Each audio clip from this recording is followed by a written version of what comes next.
Tak dipungkiri, Indonesia kini dianggap sebagai lahan subur peredaran narkoba. Jumlah penduduk yang mencapai ratusan juta orang tentu saja menjadi pasar potensial untuk mengeruk uang bagi para sindikat narkoba. Menurut data Badan Nasional Narkotika BNN, kerugian yang ditimbulkan dari bisnis haram ini mencapai 50 triliun rupiah per tahun. Tak hanya itu, BNN juga merilis jumlah korban akibat ketergantungan narkoba mencapai hampir 15.000 warga Indonesia setiap tahun meninggal. Namun di tengah aparat kepolisian gencar memberantas peredaran dan menangkap gembong narkoba, keputusan mengejutkan keluar dari lembaga tertinggi peradilan, Mahkamah Agung. Majelis Hakim Peninjauan Kembali (MA) menganulir hukuman mati atas putusan kasasi MA terhadap sindikat narkoba. Pemilik pabrik ekstasi, Hengki Gunawan, lolos dari hukuman mati setelah Majelis Hakim PK mengubah vonis hukuman mati menjadi hukuman 15 tahun penjara pada 16 Agustus 2011 lalu. Tak hanya Hengki yang menerima vonis lolos dari hukuman mati. Sebelumnya, MA juga memberikan vonis bebas hukuman mati terhadap gembong narkoba asal Nigeria, yaitu Hilary Kimezi. Hilary, pemilik 5,8 kg heroin, lepas dari hukuman mati dan MA mengubah hukumannya menjadi penjara 12 tahun. Anulir hukuman mati terhadap Hengki dan Hilary sontak mendapat sorotan tajam dari sejumlah kalangan. Menganulir hukuman mati terhadap gembong narkoba tak hanya dilakukan oleh Hakim Agung. Hal yang sama juga dilakukan Presiden Susilo Bambang Yudhoyono dengan memberikan gerasi terhadap Denny Setia Maharwa alias Raffi Mohammed Majid dan Meroka Pranola alias Ola. Gerasi tersebut membatalkan hukuman mati Denny dan Ola menjadi hukuman seumur hidup. Denny dan Ola pada Agustus 2000 dijatuhi hukuman mati oleh Pengadilan Negeri Tangerang, Banten. Mereka, saudara sepupu. Mereka terbukti bersalah berupaya menyelundupkan 3,5 kg heroin dan 3 kg kokain melalui Bandara Soekarno-Hatta dengan tujuan London pada 12 Januari 2000. Putusan pembatalan hukuman mati terhadap gembong narkoba oleh Mahkamah Agung dan pemberian gerasi Presiden menimbulkan pro dan kontra. Bahkan, polemik vonis hukuman mati pun sampai kini masih menyeruak.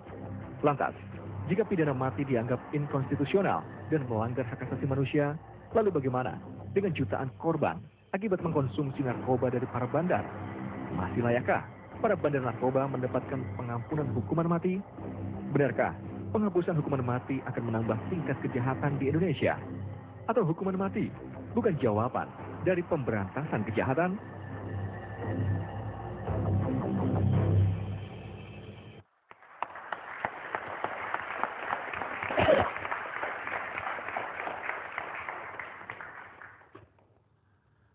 Pemirsa, kita ketemu lagi. Kali ini kita berada di Bandung. Temanya, isu yang paling menarik pekan ini adalah vonis mati narkoba dianulir oleh Mahkamah Agung dan belakangan agak mengagetkan memang juga dianulir Presiden dengan gerasinya. Tahukah Anda pemirsa, ada 50 anak-anak muda kita yang setiap hari ajalnya direnggut oleh narkoba.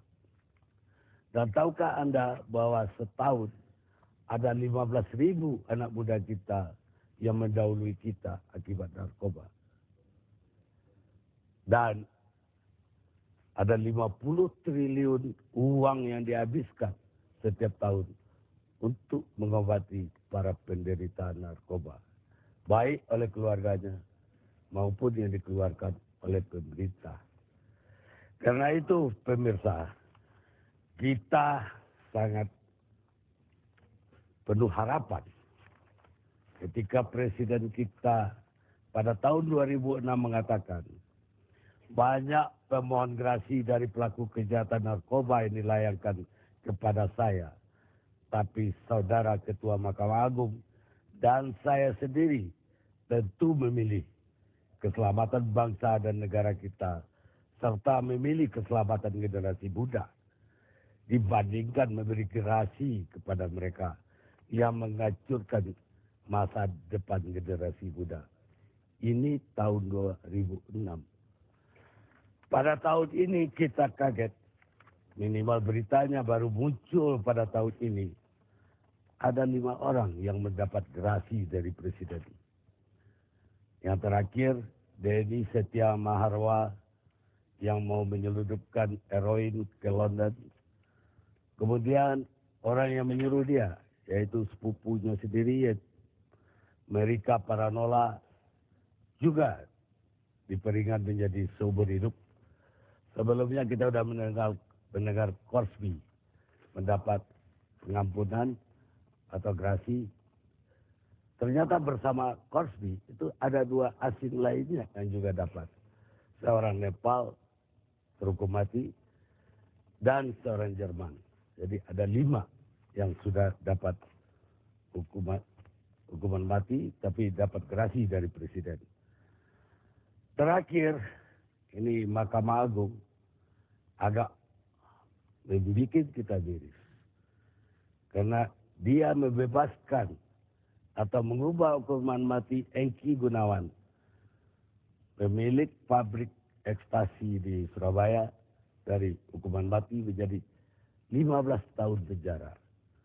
Dan sebelumnya beliau juga ternyata telah mengubah hukuman mati seorang Nigeria Ileri yang menyelundupkan 5,8 kilogram heroin dan mengubahnya menjadi 12 tahun.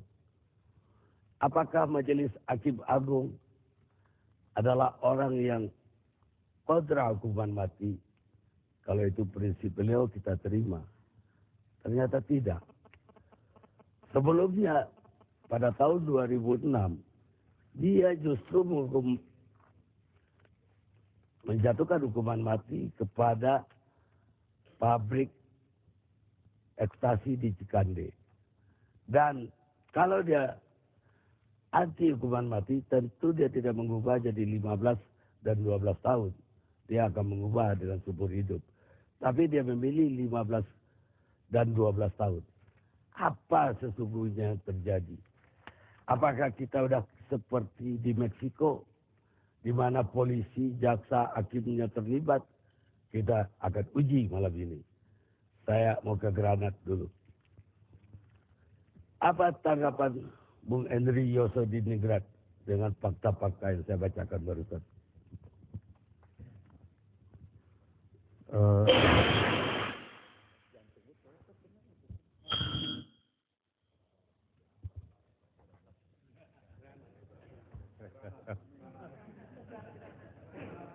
Belum apa-apa, Granat sudah meledak.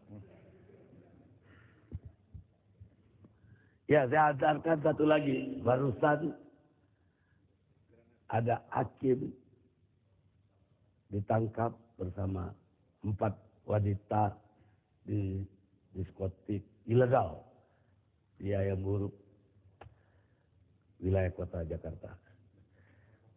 Artinya hakim bukan hanya terlibat lagi, sudah ikut menjadi konsumen. Silakan, Bung Henry. Saya melihat kondisi ini salah satu bukti bahwa bangsa kita sedang dilanda bencana narkoba. Dari berbagai uraian tadi disampaikan oleh Bang Karni, yang menjadi keprihatinan kita semua. Di tengah-tengah bencana seperti ini, ternyata hakim ikut pakai narkoba, Hakim Agung mengeluarkan putusan PK yang beberapa kali saya katakan putusan PK yang ngawur. Saya katakan ngawur, saya bisa jelaskan apa alasan saya mengatakan itu ngawur. Begitu juga Kepala Negara memberikan gerasi. Sementara gerasi terhadap Corby sendiri sempat mengundang protes dan kehebohan di kalangan masyarakat.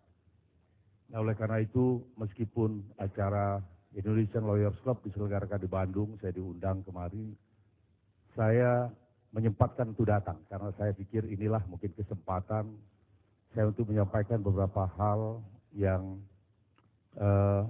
saya didesak oleh Granat di seluruh Indonesia ini. Pertama, putusan PK yang saya katakan ngawur.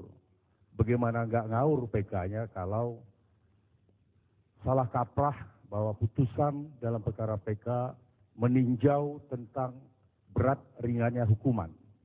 Kita sama-sama tahu bahwa PK itu hanya menyangkut terbukti atau tidaknya kesalahan terdakwa terpidana berdasarkan putusan-putusan sebelumnya. Ditambah lagi Hakim Agung memberikan pertimbangan menilai bahwa pasal dalam undang-undang dan peraturan perundangan bertentangan dengan konstitusi. Padahal tidak mempunyai wewenang untuk itu. Lagi pula, pasal ancaman pidana mati itu sudah jelas berdasarkan putusan Mahkamah Konstitusi dinyatakan konstitusional dan tidak bertentangan dengan Undang-Undang Dasar 45. Perkaranya waktu itu diajukan oleh sekelompok sindikat. Saya masih ingat rekan saya, Denny Kailimang dengan Todung Mulya Lubis mewakili mereka dan gugatan itu ditolak. Kemudian dalam perkara PK juga, saya menemukan bukti-bukti bahwa perkara PK itu ada rekan saya advokat yang jemput bola, mendatangi LP Nusa Kambangan, menawarkan diri, mengurus perkara itu. Kemudian datang Menawarkan diri kepada terpidana mati. Kemudian diurus bahkan sebelum perkara itu diperiksa untuk memeriksa novum di tingkat pengadilan, sudah bisa ditentukan siapa hakim agungnya. Dan ternyata hakim agung itu pula lah yang memegang perkara. Begitu juga perkara gerasi. Orang yang saya ikut menangkapnya 12 tahun yang lalu bersama dengan Direktorat Reserse Polda Metro Jaya. Tangan saya pula lah yang mengambil barang bukti dari rumah itu. Sudah jatuh pidana mati, kemudian ada pula advokat yang datang menawarkan diri. advokat yang sama atau beda lagi? Beda advokat. Kemudian datang menawarkan diri mengurus dan turun pula gerasi dari presiden terkait orang itu. Hebat banget dua advokat. Itulah hebat dalam tanda kutip, tapi menurut saya tidak hebat. Saya pun bisa. Semua kita bisa kalau kita tidak punya etika dan tidak mempunyai komitmen moral. Anda bisa sebutkan siapa advokat itu?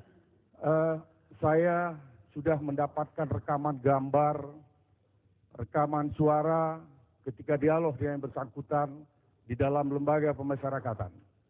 Nah, dan apa yang saya katakan ini saya bisa pertanggungjawabkan. Dialog dia janjikan bahwa bisa Dialog antara saya dengan terpidana yang bersangkutan. Dan terpidana yang bersangkutan mempunyai bukti-bukti transfer. Inilah yang ingin saya sampaikan bahwa kondisi bencana transfer yang wajar secara fee pengacara atau transfer besar yang mungkin untuk penyuapan. Soal penyuapan tentunya kalau hakimnya sudah dipesan, biaya untuk mengantar supaya perkara ini sampai ke Hakim Agung A adalah sekian, kemudian ada bukti transfernya dan ada bukti-bukti lain, silakan publik yang menilai. Logiskah seorang advokat mendatangi seorang, mencari para terpidana mati, menawarkan diri untuk mengurus itu kalau tidak honorariumnya besar? Itu hanya advokat yang mungkin tidak mempunyai komitmen moral terhadap kelangsungan bangsa ini. Kenapa bukti semacam itu Anda nggak kasih ke Saya KPK? baru dapat 2 hari yang lalu. Dan saya mendapatkan itu juga tidak gampang. Saya masuk ke lembaga pemasyarakatan. Dan di dalam ruangan ini ya tentunya tahu persis lah. Karena ikut bersama saya mendengarkan dialog itu semua. Jadi advokatnya datang ke terpidana mati menjanjikan bisa dikurangi hukumannya Ya, dengan bayaran tertentu. ya, Termasuk bayaran untuk hakim, untuk betul. termasuk juga untuk Ya, gerasi. dan datang pergi ke Nusa Kambangan ketika sudah mengunjungi, setuju. Kemudian terpidana yang sekarang sudah dirubah putusannya. Kemudian kontak dengan kaki tangannya di Jakarta.